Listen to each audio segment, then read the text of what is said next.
E aí, gente, chegamos aqui no sítio São Roque, município de Mulungu. É município ou é distrito? Município. Município de Mulungu. O sítio faz parte do município. O sítio faz parte do município de Mulungu. E é uma região muito bonita, eu vou mostrar aqui para vocês. E esse foi mais um dos nossos passeios, né? Pra gente conhecer. Vou mostrar aqui, virar a câmera. Muito verde. Aqui essa casa ela é centenária, né? Ela tem uma história muito rica, né? E aqui eles produzem café que abastece a maioria das cafeterias de Fortaleza, né? Essas cafeterias novas. E a gente vai ver aqui mais ou menos um pouco da história sobre a plantação do café. Vamos entrar aqui. Eles não botam pano na parede e o teto ele é todo reforçado de cortiço para manter essa umidade a 11%.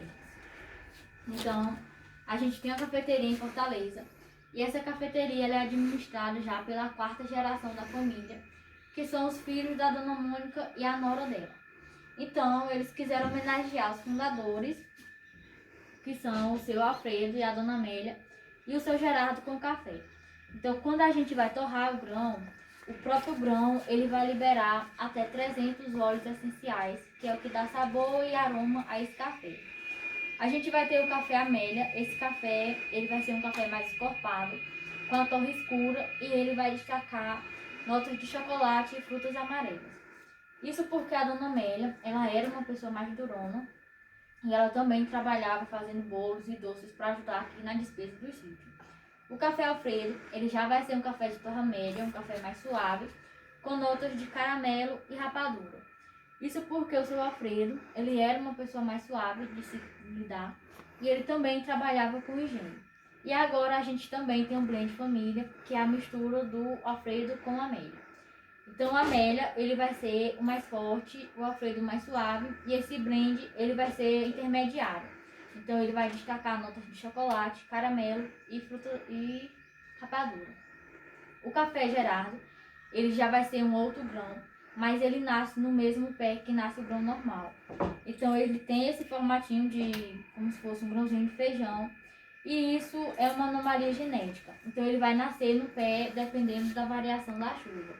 Se chover muito ou se chover pouco, vai nascer esse grão. E ele é conhecido como café moquinho. Hoje esse café ele é considerado um dos mais raros e mais doces do mundo. Esse café moquinha aqui no sítio, a proporção dele vai ser em uma safra de mais ou menos 80 sacas. Só vai ser possível no máximo 2 desse aqui.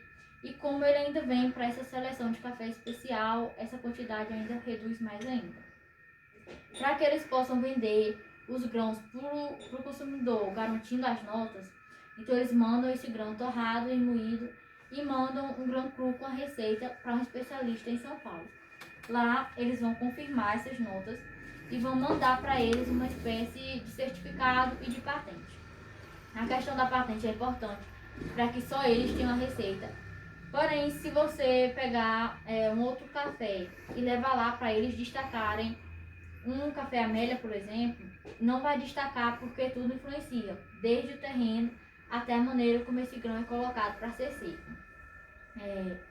Agora eu vou começar aqui com a parte, enquanto ela termina lá na fábrica, que vai ser a parte de quando o sítio começou a ser fundado. O sítio ele começou a ser fundado no ano de 1913 com seu Alfredo e com a Dona Amélia. Então, na época, eles arremataram esse sítio em leilão por R$ 7.500 com dinheiro emprestado de um primo. Quando eles arremataram aqui, eram 96 hectares de pura vegetação. A única construção que havia era só uma casinha de taipa que ficava lá no jardim. Então eles já vieram para cá de imediato. O seu Alfredo chegou aqui com 2 objetivos, que seria ter um cafezal e ter uma comunidade. Então ele já começou a plantar café. A espécie de café que ele plantou foi o arábica típico, que é o que a gente tem hoje. E ele plantou em 1913, a primeira colheita só foi em 1918. Então, ele também já começou a construir uma vilinha de casas, que são as casas que ficam aqui por detrás, e também já começou a trazer habitantes. Ele chegou aqui com 4 filhos, aqui eles tiveram mais 5.